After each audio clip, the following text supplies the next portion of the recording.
Hello, I've been asked by Artificial Flora to make a quick, helpful video how to buy a virtual e-gift card.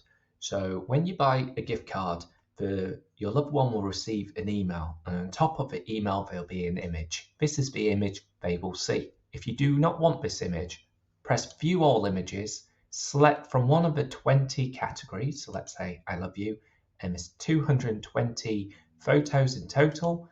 So select the image which best suits you, and if you always want to change it, go back, press View All, go back to your category and select the image. Now to select an amount, just press any one of these buttons, or you can type in a custom amount, and you can see it's populating their email. So if it's a last minute gift, just leave it till now, but if it's sometime in the future, select the date and enter your loved one's details and their email. And if it's multiple people, let's say it was twins for a birthday, or it was Christmas and you want to give lots of people a gift all at the same time, you just keep populating their details and multiple people will receive the same message. So type in your name, your message, and you can see, Dear Lucy, happy birthday, have an amazing day, lots of love, Sam, and you're gifting, in this example, £123.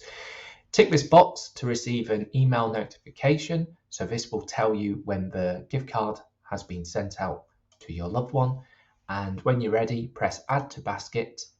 And when you view it, you can see the information which is being sent across, your name, their name, the date of the delivery, and proceed to checkout. If you're using a phone or an Android device, you'll see a button saying checkout with Chrome, and if you're using an iPhone, you'll see a button saying checkout with Apple Pay.